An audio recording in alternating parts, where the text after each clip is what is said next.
Oi, gente. Olá a todos.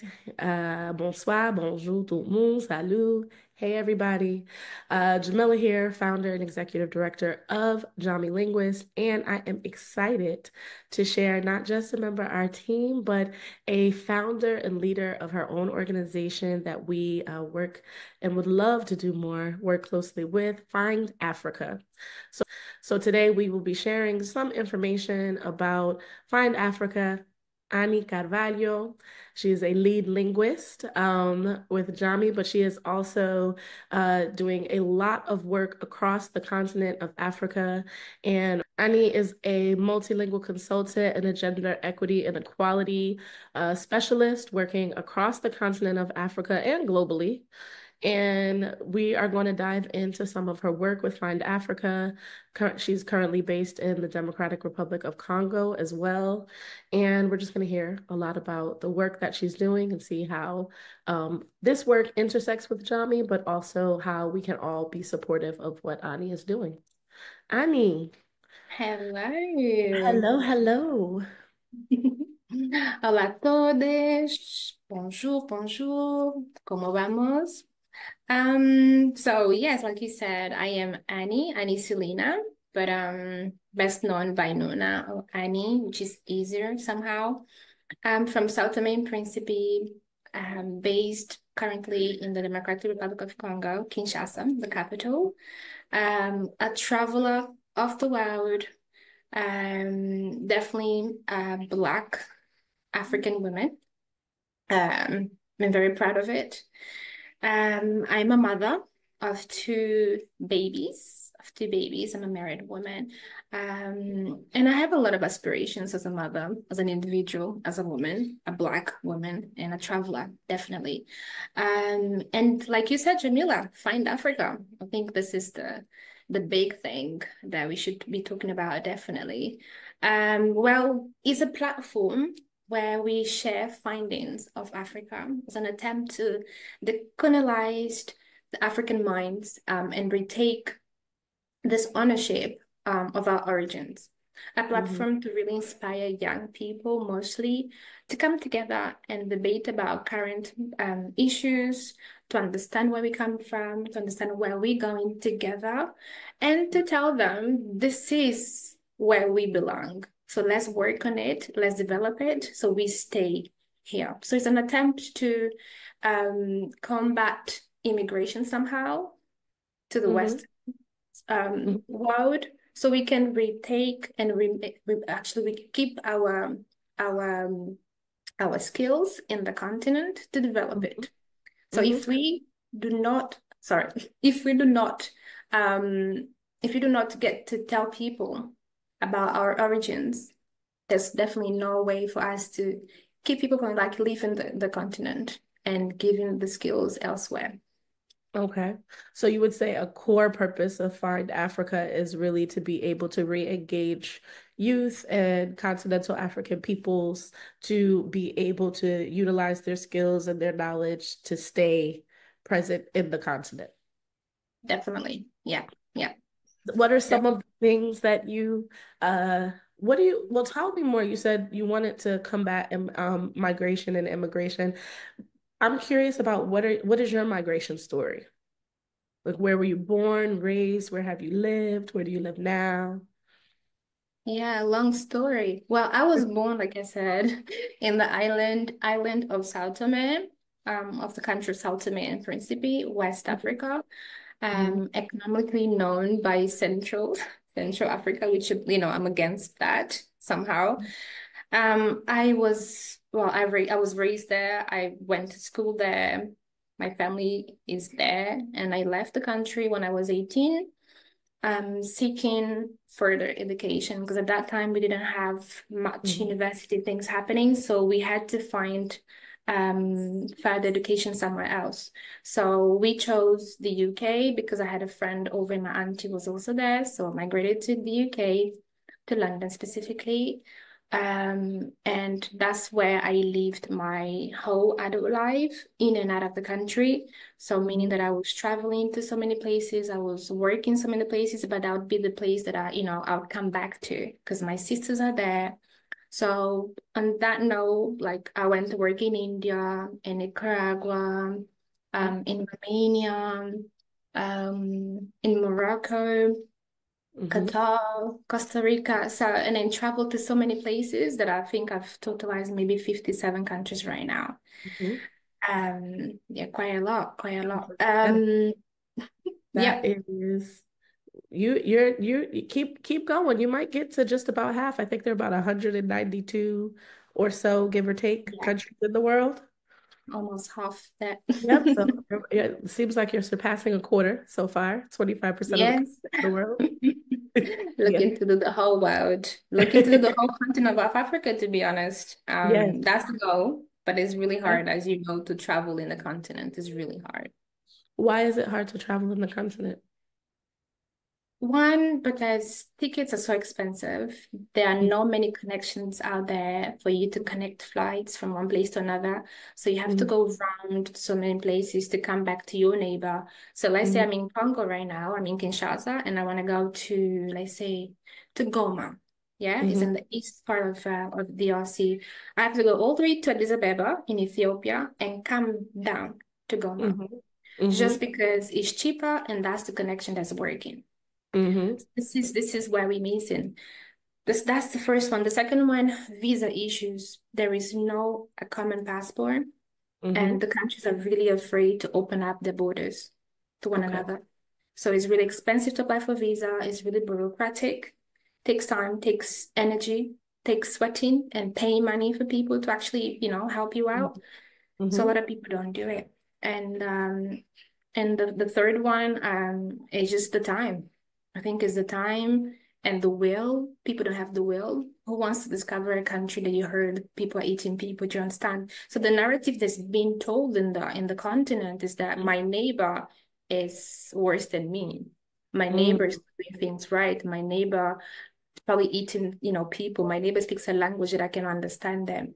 So no one wants to discover the neighbors. So there's mm, that impediment of why am I going to travel in Africa when there is, USA, this, beautiful. mm. And yeah, these are the two things that's really, really hard to travel in the continent. Okay.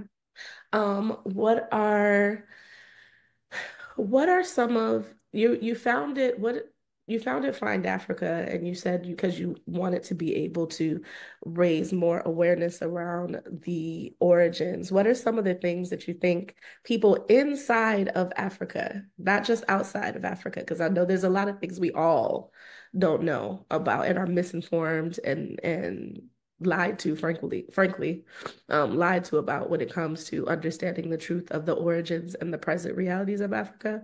But what do you think are things that inside the continent of Africa, people would be surprised to know that a lot of continental African folks don't know about? Oh, inside of the continent Inside itself, of the continent. So, like, inside. yeah. I think sometimes it's for you to find out that a country that's not too far from you speaks a very similar dialect than you. And Hmm. sometimes you're afraid to travel there because you think they might not understand me, but Hmm. they actually do. Hmm. That's one thing. Music. I mean, let me Hmm. give an example. I am on the Atlantic Ocean. People Hmm. that's on the other side, Hmm. yeah, we do not really, connect much. It's really far. Let's say Hmm. people from like Mozambique, Tanzania, Hmm. Madagascar. You don't really know their music. You don't really know their culture. You just hear things. So, but Hmm. when you Google the music, you find out there's a lot of similarities. You're like, wow, are we not the same people? There's something that we're Wow. missing there. Wow. Um, yeah, that's something. And another thing as well, festivals. There are so many festivals happening in the continent throughout the whole year, Hmm. and we do not hear about it. Mm. Don't understand why. There's things happening from Morocco to Senegal to Mauritius to Madagascar, Tanzania, Ghana, Mali. There are so many festivals. If I give you a list, I'll give you a list after of some of them. South Africa, Lesotho, so many from art to music, literature. Hmm. Um, what else that I've seen? Film. There's the new one coming up is the Femme Festival, like a Oh, festival wow. for women. Yes, in Senegal. It's happening. This weekend. Yes, this weekend. And I wish I could go. So there's so many things happening. Women that actually are producers, they're presenting their own films. It's Hmm. amazing things that we have like that we don't even know. Mm, Another thing is also universities. We have amazing universities. There's a university in Uganda that has a PhD that I really want to do in gender. hmm. That people don't know about it. Universities in Ghana, in Senegal, in Kenya, Morocco, Egypt. But we do not speak about it because everything that we hear, let's go to Portugal and study, let's go to France and study, let's go to Belgium and study. Being in Congo makes me understand that traveling abroad makes Hmm. you look rich. Hmm. Abroad means overseas, not in the continent. If I say I'm going to Kenya, who cares? They're like, oh, okay, he's just, one of us. But if I say I'm going to Wow. Belgium to Uh-huh. study, oh my It's God, ooh, you going to money. gotcha. Yeah. Mm. So, very little things like that we do not pay a lot of attention to that we have and we don't really value that It's because we don't know interesting. about it. Yeah. Yeah, it's interesting listening to the things that you listed. And in our time together, there's often like there's these things that we really vibe on when it comes to just bringing awareness about the reality of the Black and African experience to other folks who should know the connections to Mhm. their own life, to their own current life, what these connections are. And one of the things that you said was music. And as a person of the diaspora in the Americas, I frequently run into the same thing where I'll hear a tradition, because growing up dancing to traditional, of course, we would lump it into traditional West African across a variety of different countries. So it'd be like Mhm. um, Benin, Guinea, Togo, a lot of different places where we were doing different dances from. But then I'll hear like a song that's dancehall or soca, or I'll hear hip hop, or I'll hear reggaeton, and I'll hear different things. Mhm. And I'll hear these connections stepping, like all these different things in Baltimore, Maryland. You'll see boys outside that are drumming on the opposite side of crates, right? And so like the Mhm. connection to drum, even if we're Yeah. not using traditional djembes and drums and things like that, it's this connection and this musical connection. And one of the places I see the musical connection coming up now, presently, is a lot in Afrobeats, where you see Yeah. this like fusion of all of the diaspora and Africa. But one of the Mhm. that for me personally feels beautiful is the fact that Africa is at the center of it. It's not, oh, this is like a fusion of hip hop. This is a fusion of Caribbean music and yes, it's a fusion of these things, but the core, the heart of the music is fundamentally African, but also brings in this fusion of the diaspora into the music. Mhm. Just one of the Definitely. things I was thinking about, that connection of having, Mhm. instead of the heart of some of our movements, and thinking, listening to you and thinking about Found Africa, what came to mind is like, what if the heart of our movements were more connected to Africa as opposed to outside of Africa? And but we all were connected and into it in some way, but with the Yeah. root and the heart still being considered, like, how does this benefit? How does this impact? How does this influence what's happening in Africa? In Africa. Yeah. No, you've made a really good point. I am in love with Africa, as you know. Like there's nothing apart from God, my family, the silver line is Africa. Yeah, to an extent that I was not in love with Africa before.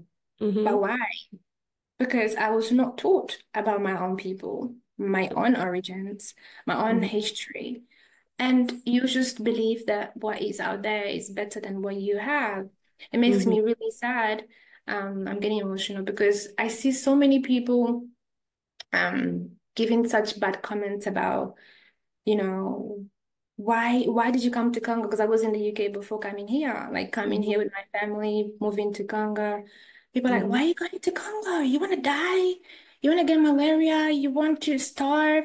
And I'm like, Hmm. I'm going back to my continent. I'm giving back. I don't care if I go home, if I go to, I don't know, Madagascar somewhere, but I'm going to give back to my continent. And if you Mhm. knew what we had as a riches, you wouldn't be saying those things. And these Black people like me, Africans, my Mhm. aunts, cousins and aunties that would never go back to Southern Principe after being out for like 30, 40 years. They will say, I will never go back.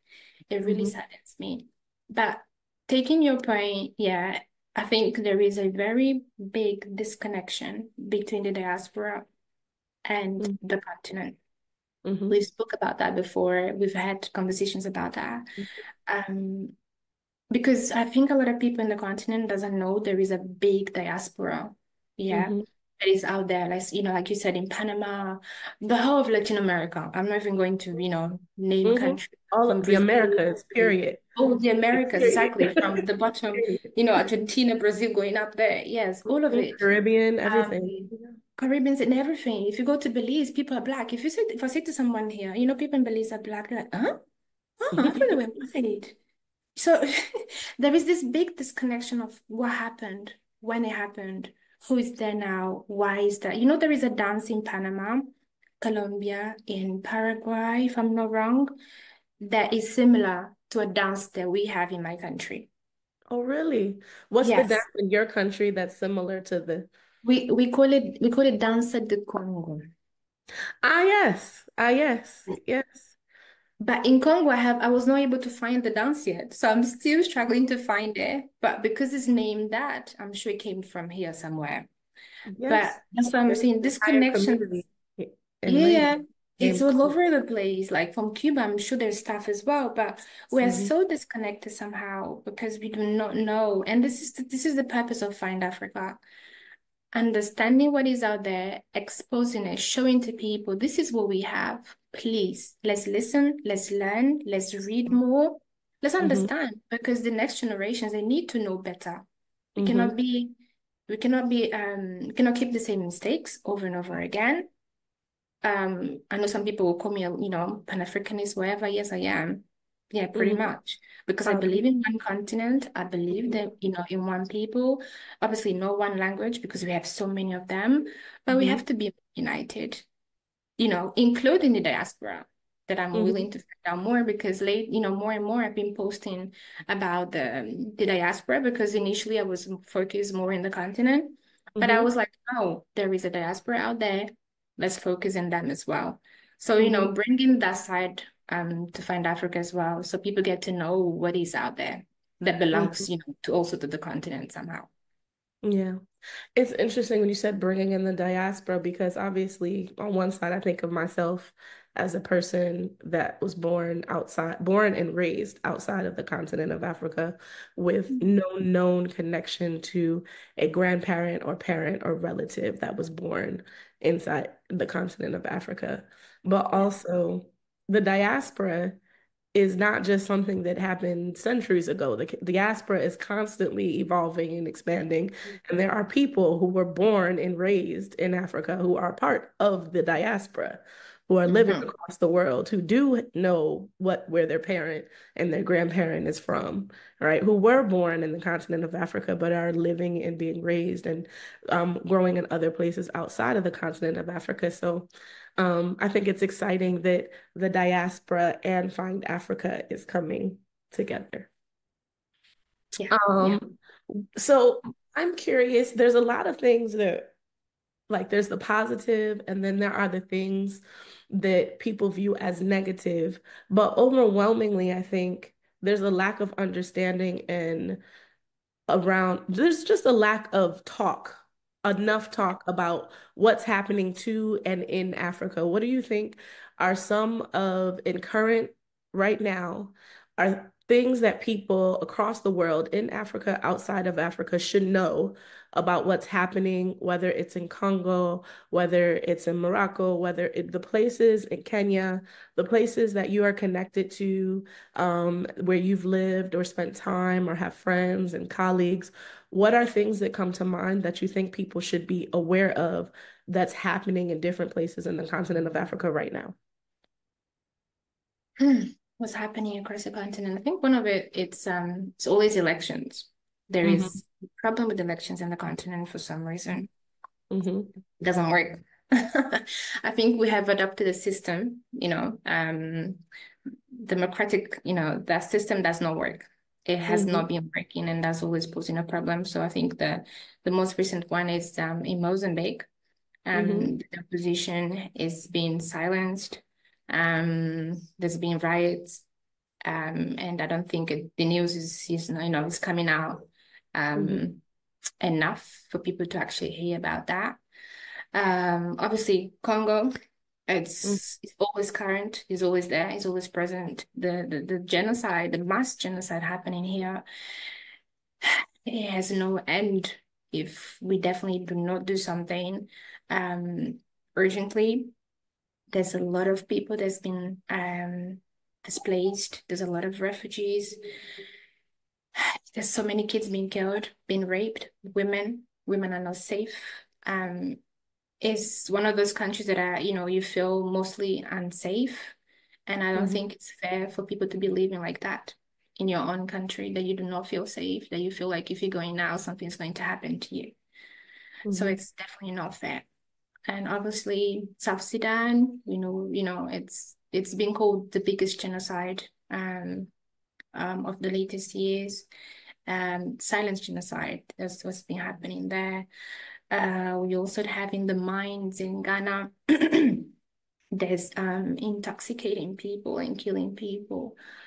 Um, we've also had a talk about the Amazigh people, the change in the terminology from the Berber people to the Amazigh people. There's been that Mm-hmm. debate why we still calling the Amazigh Berber, because it comes from the word barbario, Mm. barbaric. Imagine that's what Mm-hmm. they were. Mm-hmm. Mm-hmm. So it's a terminology that should be erased. It's been erased according to them, but people in the current Mm-hmm. language is still using, oh, I met this Berber guy, but not. They want to be called Amazigh. And I hope Mm-hmm. we can actually sustain that and continue to do so. I think also the conflict between Morocco and Western Sahara is still very present. Some Mm-hmm. countries support Morocco, some do support Western Sahara. Funny enough, I think the only country that I found an embassy from the Western Sahara was in Ethiopia. And Mm-hmm. I was so happy because I do support their cause. They want to be independent. They have the right to be independent. It's the second country that speaks Spanish in Africa, but they are Mm-hmm. not officially recognized, but they do speak Spanish. If Mm-hmm. you listen to a radio from Western Sahara, they're speaking in Spanish. Mm-hmm. But whenever you want to discover a country that speaks Spanish in Africa, they only speak about Equatorial Guinea, which is not Mm-hmm. correct. Well, Mm-hmm. I think still very current also the separation between Somaliland and Somalia. It's Mm-hmm. always there. There's always conflict. In Mogadishu, definitely, people from Somaliland have no rights to leave the country without passing through Mogadishu to get a Mm-hmm. passport, and they can be declined just for the simple fact that they are from Somaliland. So they still Mm-hmm. depending on law in Somalia, and it's definitely not fair. They want their independence. They have their own capital.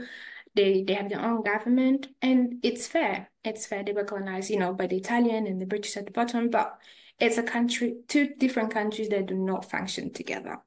Mm-hmm. I do recognize Somaliland as a country. So for me, there should be about 57 countries in the continent, to be honest. I have And to be, currently, how many are recognized countries? pardon? And there should be 57, but how many are officially recognized? 55. 55. That's, Yes. it's funny. It's not funny. Poor choice of words. But thinking about the number of, that's why I normally say 50 plus. Yeah. Because To be exact. whenever I'm saying there are 50 plus countries, because I'm never quite sure. I'm like 54, 55, 50. Well, I heard this should, and I'm like 50 plus. I know that is accurate.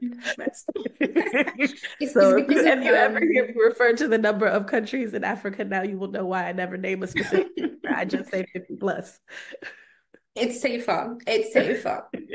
No, it's because of Sudan and South Sudan because it used to be 54, then it became 55 because of that separation. Mhm. Now waiting for the other two, East and West, Mhm. which I personally support their causes, and Mhm. I'm all in. And the camps in where are they? Near Tunisia, Tanduf. I think it's called Tanduf, the refugee camp. There's a lot of people in the refugee camps there, and no one speaks about it. There's so many Mhm, refugee camps all over the continent. No one speaks about it. The camp, there's a girl that I know. There's an interpreter. mhm, Well, I don't know her personally, but it's for my husband. She works in a camp, and she's mm, an interpreter. mhm, Why is this happening? Is it actually needed, that we go through all of that? We're having this, refugee camps here in Congo, a lot of refugee camps. And even though when you are in refugee camps, Jamila, which is, it's not funny, yeah, um, you are in danger. Why? mhm, Because military can still come in and rape you mhm, or pay you to have sex because you have nothing to eat, even though you're in a refugee camp. mhm, So you're selling sex for less than $1 because you need something to eat, or you even selling it for some food. If mhm. you want to leave the refugee camp and go and find, I don't know, fetch for wood, for water, you can still get raped on the For way by the survival. rebels. Yeah. It's horrible. It's horrible what's happening. And we definitely need to talk about it more openly. People are too Yeah. scared. Too Yeah. scared. Yes. The thing that keeps coming up for me is the universal attack against Black women and children, generally, Mm-hmm. children and girls generally, and women generally, but very specifically when it is Black or African women, how frequently the needs don't even like the attacks don't even really make it to the news, the full scope of No. what's happening, the sexual violence, the harming of children, the taking of our children, and as when people do migrate and are passing through areas where they and their children can't make it through safely together, Yeah. um, kidnapping, so many things. It is happening for migrants across the Americas, across Africa, so many places. And I'm struck. So how does this, I know that you said you're Pan-African, you identify as a Pan-African.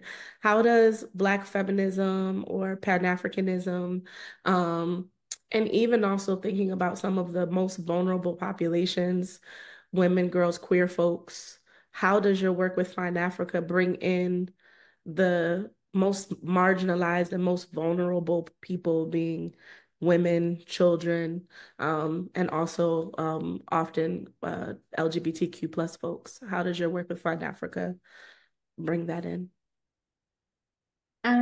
Well, I have some projects in mind that I need some time to work on. Hopefully, I can do that before the end of the year. But one of them already started that I'm already selecting. It's a mentoring plan program for young Mm-hmm. people, Mm-hmm. especially for girls. But it's really Mm-hmm. hard to bring girls to apply for things.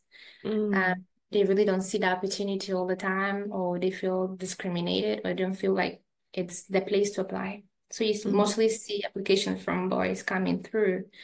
But I'm definitely tackling, young girls for that program. Already received some applications. It's open. So hopefully we can start in January. So that mentorship it's this gap that I found in a continent that um, we need to enhance young people's skills to Mm-hmm. match the career and education opportunities globally Mm-hmm. out there. So Mm-hmm. they can be competitive enough, but also, sort of input it into them that's the Pan-Africanism spirit. So when they leave, they can still come back. It's not just Mm-hmm. let's go, but I know where I can come back, where I should come back. So that's Mm-hmm. one. Another one, in terms of kids, I'm working with an Open the Coast organization. It's an NGO back home that they want to help me write a book. They want to finance the book for children. Wonderful. Yes, they want to finance the Yes to book. finances. Yes, amen. So we can change the educational system somehow. So to teach them some, the history and all that, but through little, images and sentences in that tiny book. So we're still working on that. Um, that's one. But when it comes to women, like you said, marginalized women, LGBTQI, is something that I really need to sit down and think how I can progress. But one of the difficulties is that Find Africa is me. So Mhm. too many things for one person. I would Mhm. definitely need help. I've tried through some acquaintances, but everybody's so busy these days. Mhm. Um, but I would definitely need help. But so if I could get that help, I would definitely go further. So if we could, open more projects like the mentoring project, Mhm. but maybe for women, because there's so many skills. If you come to Kinshasa only, no DRC, Kinshasa, the Mhm. amount of talent mothers that are Mhm. here, that I buy things from them. Mhm. I specifically want to buy things from them. It's amazing. Things that I've never seen anywhere. So the amount of talent is amazing. It's just a matter of, capitalizing their Mhm. skills and see how we can actually make it productive and give them some Mhm. revenue, some substantial revenues to, back to them so they can raise their children. Mhm. Because one of the issues, especially that I find in the continent as a whole, is that a lot of single moms, because the husband died, because the husband never let her work. Now the husband is not in the picture anymore, died, or she's, just separated. And they end up, you know, um, searching for their own family and they don't know how to start. And a Mhm. lot of, they go to the market to sell this and that, or they go into prostitution. But there's a lot of skills that could be worked on, and we can, definitely capitalize that and see where we can head. So that's Mhm. definitely a group that we should work with. Yeah. What would be if you had funds for the upcoming, well, how do I want to say this? How do you currently fund your work? I should ask you that question first. How does Find Africa exist? Does Find Africa have funding? No. No, So how do whatever you I do fund your is work? whatever I do is for my own money. Hmm. And Yeah, who pays you to help run Find Africa? How do you get paid for Find nobody. Africa? I Nobody. don't even get paid. I don't even get paid. That's what I'm Um, getting at. So you do this work for free. You run Find yes, Africa for free. So Find Africa is financed with your free labor. yeah. Yeah. And so one of the reasons that we are highlighting our client partners at Jami and the work that we do, I know that there are so many languages you would love to be able to do Find Africa's work in. Specifically, I know I haven't, I'm sure your native language is Foro, right? I'm sure you would love to be able to disseminate materials in Foro Yes. and Bubi. Yeah. And what other languages would you want Find Africa to be able to support if you had Oh, resources to do so? Lingala for sure. Now that I'm in Kinshasa, in Swahili, what else? In Monday, that would be nice as well. Hmm. Um, what else? In Igbo, Hmm. um, yeah, I think that'll cover some of it for Some of now. it, the languages for Yeah, now some that of you're it for you're now. connected to. Yeah. Yes, yes, yes. And But it'll be so interesting, yes. I'm sorry, say that again.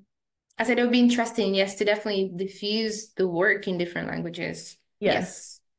So one of the reasons why we're doing this, why we have Jami has the 125, 75, 75 campaign, while we're raising the funds and we're highlighting members of our network, is because there are members of our network that are doing incredible work, like Ani, that is critically needed. In some circumstances, the work is not just life changing, but life saving. Um, and when you have people working for free just for their organization to exist, asking them, okay, so how can we make sure that you reach the full amount of your community and you're able to do this in two and three languages when you can't afford to do it in one? We're dealing with organizations in our network who have extreme amounts of skills and capacities. Ani, how many languages do you speak? 9.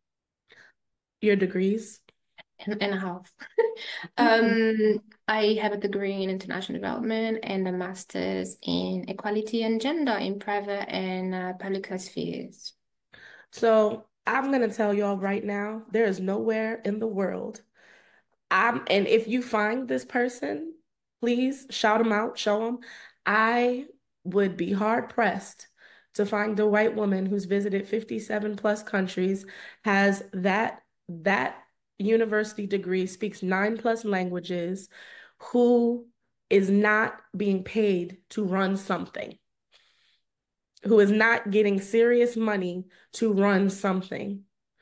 And so the folks who are in our network, one of the reasons why I'm so passionate about it, and I realize it's really hard to tell the story of Jami without telling the story of the people that I personally and we as a team are connected to, because there are folks with extraordinary amount of skills and knowledge and capacity to create the solutions and alternatives I see people asking for on social media, who already have local, and for me, I always say local is global, because if you are in Africa, you have a family member that is somewhere across the street from somebody that's in community in the UK and the United States, across the Americas, Spain, Portugal, France, you name it. Like, we're living across the street from someone who has family somewhere else. Yeah, We're living in the same city, being impacted by this, a lot of the same laws of someone who has family somewhere else. Our governments are doing things that is pushing someone else's family in another part of the world to come to be in our countries, right? Across the Americas, across Europe.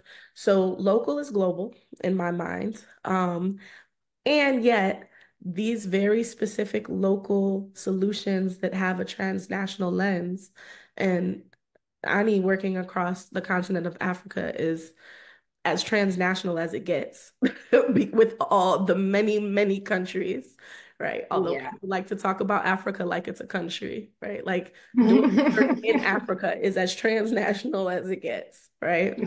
Yeah. Um, and so this work needs funding. This work needs funding, but there's a limit to what it can achieve when people can't understand it.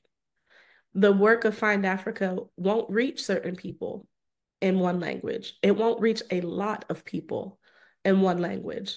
That mentoring can't happen in one language, and Ani can't interpret in 9 languages for everybody in a mentor program while also leading it. Hmm. Indeed.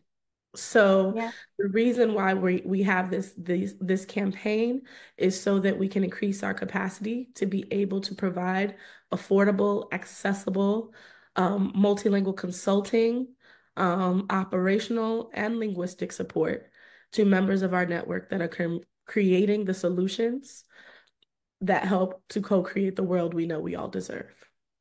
And so I'm just Yeah. really excited that you get just a little tip of the iceberg of what Ani is doing and what Find Africa is all about. This won't be the first, this won't be the last time you hear from Ani and Find Africa. We definitely hope going into 2025 with the results of the 125, 75, 75 campaign, Jami is able to greater highlight Find Africa and greater resource the work of Find Africa. Um, because if we don't resource the people who go to the places and do the things that no one else wants to do, where no one else wants to go, we do not get to see the collective liberation that we are all entitled to. And Africa Amen. as a continent is critical to that. So I'm really happy that the first conversation that we're having with our network partners is a partner that is focused on Africa. I'm very happy that that is our first introduction to share who's in our network. Amen to that. Yeah. Jamila, just a thing regarding the funding. You know that in the mentorship program, I am meant to give each participant $80 voucher to Mm-hmm. pay short course, to pay for short course online that they want to do regarding wherever they want to, the path that they want to follow. So Mm-hmm. that's also coming from my own pocket. 7. Okay. Yeah. All right. Um, And so that is just one of the programs and things. And I know that I can say one thing that I would love to partner with Find Africa in if we had the funding, because I can relate to the side of doing some work for free so that your organization can exist. So, um, Yeah. um, I would love to see a partnership with youth, where youth could Mhm. exchange and engage with each other, even if they didn't speak the same language necessarily. I would love to see a partnership for youth who are multilingual to learn interpreting and translation skills.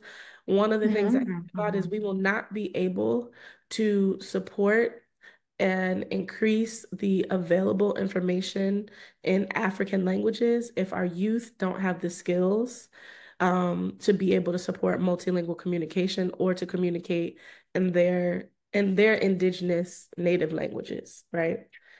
And so I would love to see a space where kids can just vibe with one another.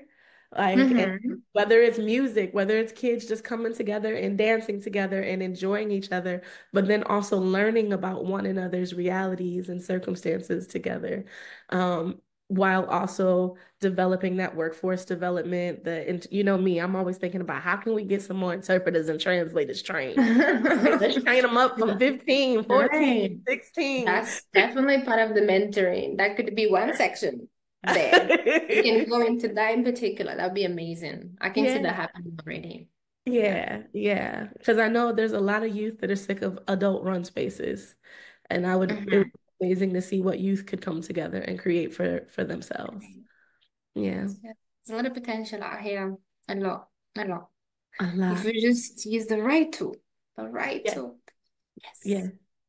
And a lot of times I think it's the resources because I strongly believe that you have all of what you need to build and grow whatever program you feel is important for the communities that you're working in. I know that you one of the things I've always really respected about Ani is very pragmatic, y'all. Ani's very real about it. She'll be like, look, this is what's happening right now here. You can't give them this without there's no data, right?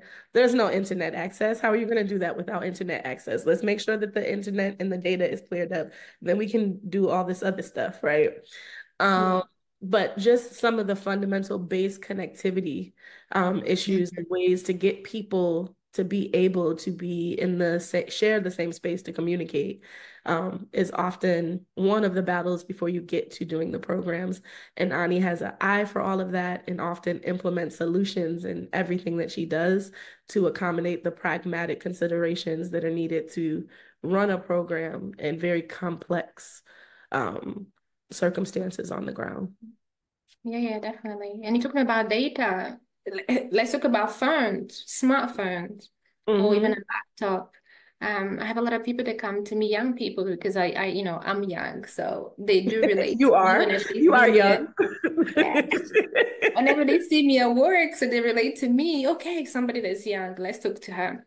And they say, I'm a university, I don't even have a laptop, and I need to do my work. How can I do that?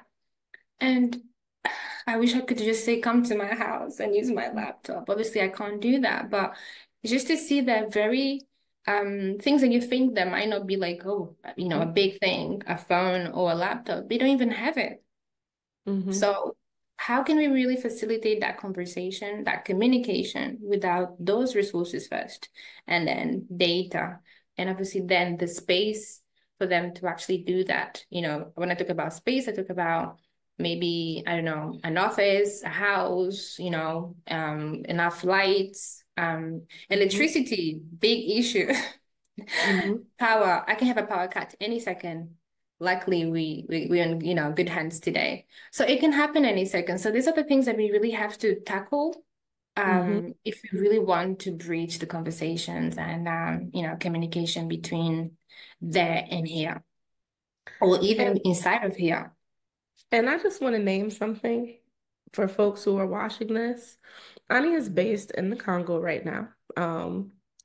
And she's talking about phone access.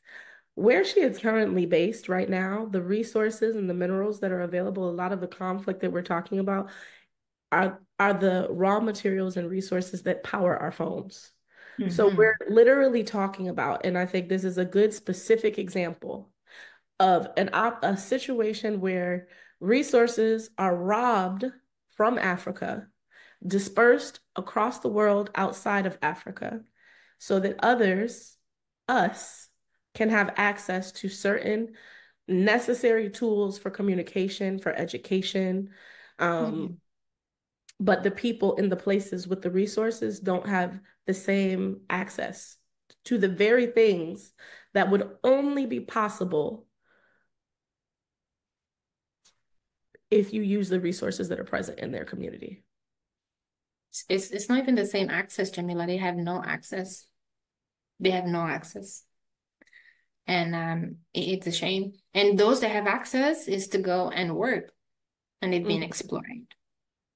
Um, yeah, Yeah. and I cannot speak about it, No, I but it's understand. There is a reason why there are certain details that Ani cannot go into right now.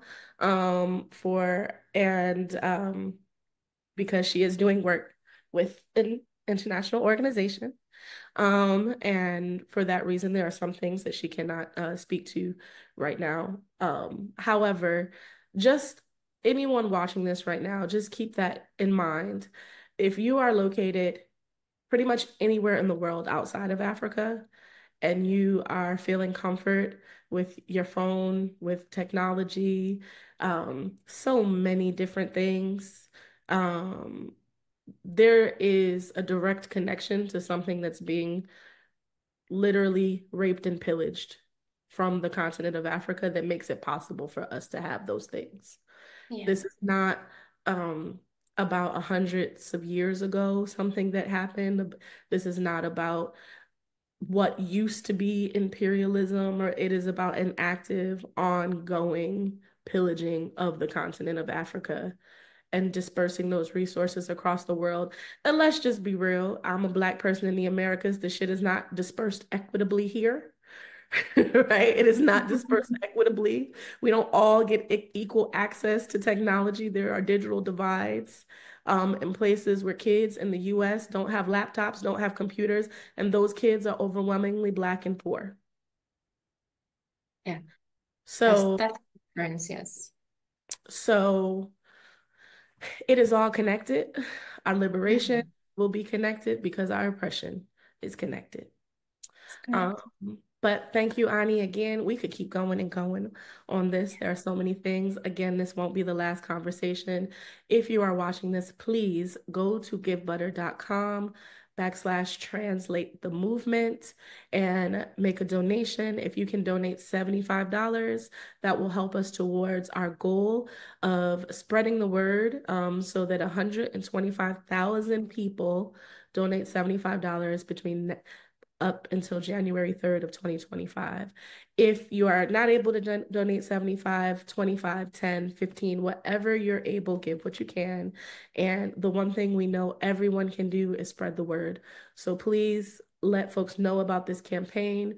The resources will not just sit with one organization and one group of people. These resources are for a network. It is to resource and fund a network of organizations that critically need this work. And Jami needs this in order to survive ourselves as an organization.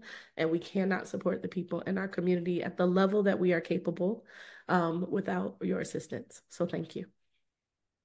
Thank you, Jamila. Thank you, Jamie. The work that we all do, that you do, it's amazing. And I think we would not be talking about these issues and these platforms if you wouldn't start the talk.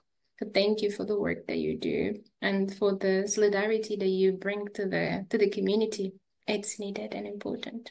Thank And you. before I go, please Yes. connect on Wednesday. Not this Wednesday, next Wednesday. So the second Wednesday of the month. So sorry, first Wednesday of the month. Mhm. We're going to start our quiz night on Instagram. So there's going to be a live Okay.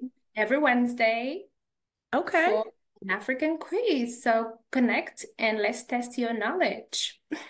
Sounds like, and Where can folks find you and find Africa? So Find Africa, we are on Instagram and on Facebook. Mhm. So you can connect with us on both platforms. All So right, just Facebook, Find yes, and Africa. we will see you on the first Wednesdays. Yes, yes, we'll be there next week. So what day All is right. that? It should be the 5th, maybe. Ooh, But and we gonna need something the first Wednesday of next week because that's after our election. that's So what, sorry? that's after our election. So we're gonna need Oh, some. something to relax. Yeah. We're gonna need something. Please connect. I will be posting, I'll be putting, a post out just to remind people the time and stuff. So please do connect and be mindful of the time difference as Absolutely, well. absolutely. Thank you. Thank, Bisous. thank you so much. It's more than one language to mobilize a movement. The revelation is multilingual. Tell me what democracy looks like. This is what democracy looks like. So please donate. Thank you.